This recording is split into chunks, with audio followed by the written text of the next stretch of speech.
A new major handheld gaming competitor has entered the gaming arena, and we get our first glimpse of some of the stuff we can expect when developers use AMD FidelityFX Super Resolution.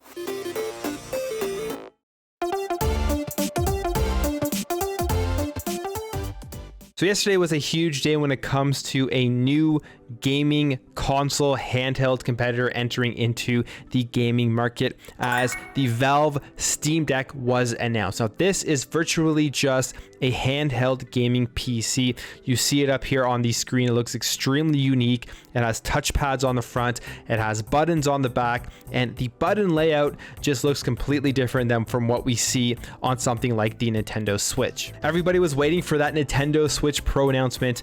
That never came. There was the Nintendo Switch OLED, but maybe this is going to be a good replacement for that Nintendo Switch Pro announcement. Now overall, I'm pretty excited for this for a couple of reasons. There's two major reasons why I think this is going to be a pretty big success overall in the gaming market, and why I think this has a chance of being a strong competitor to the Nintendo Switch. So firstly, if we scroll down here, these are the prices. Now these are all in Canadian dollars. So in US dollars, just pretty much take off like $100 off of all of these prices, and that's what it will be in US dollars. So for the basic version of this device, it will be 500 Canadian dollars or 399 American dollars. And I think that is a massive win for this, because if you look at the price of the Nintendo Switch OLED edition, I believe it's 350 US dollars and it is 450 Canadian dollars, meaning that you only have to pay $50 more and you get a way more capable device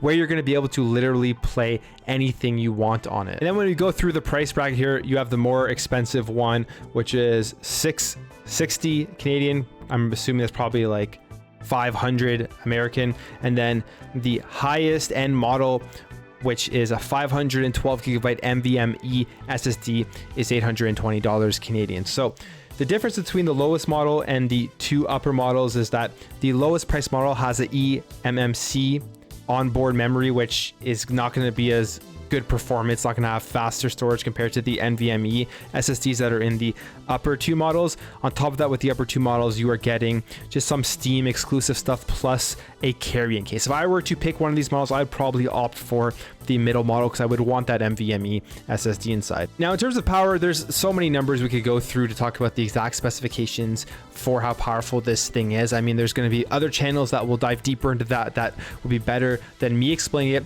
But I guess the best way to explain how powerful this is that it's going to be faster than the Xbox One and the PlayStation 4. And I think it's about half as powerful as the Xbox Series S. And I think for a handheld gaming device, that's pretty impressive. Now, what else has me extremely excited is the deeper dive video they had about this device on IGN, where Valve were talking about it, and they were saying that this is virtually just a PC in your hand. Like, you can dock it, you can plug in a mouse and keyboard, you can play on a monitor, and you can literally install anything you want on it. You can put Windows on it. It runs SteamOS, but you can put Windows on that, which will mean that you're going to be able to use this device to play Xbox Game Pass if you have Xbox Game Pass Ultimate or Xbox Game Pass for PC. And I think for me, that's what has me the most excited for the Steam Deck and why I would really consider picking one of these up, because I've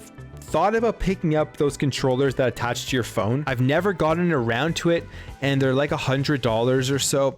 And I'm thinking now, just not spending that $100, picking up this Steam Deck, getting Windows on there, installing Xbox Game Pass for PC, being able to download games directly off of Xbox Game Pass onto this device rather than having to stream them, and I'm probably going to have the best handheld gaming experience on the market. So that's why I'm so excited for this thing. And before, when I said you can literally play anything, the fact that it is a PC in your hands, you can play Xbox Game Pass, you can play PlayStation, you can play Nintendo games. Obviously, PlayStation games, some of them are available on Steam. Nintendo games, you would have to do it via emulation, but all of that can be done on here. So to me, this is pretty much just the ultimate handheld gaming device. I think, in my opinion, this has me like way more excited than the Nintendo Switch OLED, or even just the basic Nintendo Switch, or even if they were to announce a Nintendo Switch Pro, because with Nintendo, obviously you're locked in to their operating system and you can't do really any tinkering with it. So from what I've heard, this goes on pre-order starting today at 10 a.m. Pacific Standard Time. You can get it right through Steam, sign up for the notifications, and it's going to begin shipping in December 2021. And finally, to end off this video, I just want to quickly talk about this, because this is something we've been hearing is available now on the Xbox Series X and S, and I think something that when developers start to utilize it will make a great difference in games and just how smoothly they run, and that is AMD's FidelityFX Super Resolution. So we got our first demo showing off what it can really do, and there was a spaceships demo that runs at around 99 frames per second of 4K with a Radeon RX 6800 XT, but with FidelityFX Super Resolution on, the demo can now run at 138 frames per second at ultra settings and at a whopping 189 frames per second in performance mode. Now that to me is very cool. They are going to be implementing FidelityFX Super Resolution in Far Cry 6, and obviously this isn't being done on an Xbox console, so we don't know like the huge performance increase the Xbox consoles will get, but it gives me a lot of hope that once developers really start to use FidelityFX Super Resolution with their games on Xbox, especially because developing games between Xbox and PC are very similar today, so they're going to be able to really increase those frames per seconds for games on the Xbox Series X and S, and we're going to still be getting those high resolutions. Anyways, guys, that's it for me. Let me know what you think about this in the comments below. Let me know what you think about Steam Deck and it potentially being the ultimate, you could say, Xbox handheld, and let me know what you think about AMD's FidelityFX Super Resolution. If you enjoyed this video, make sure to hit that thumbs up button if you're new here and you like what you see throughout this video, you found it entertaining, you found it informative. I'd really appreciate you hitting that subscribe button to help this channel grow and help grow this community so we can have great conversations in the comments below. Thank you again for watching. Thank you for your support, and I'll catch you in the next video.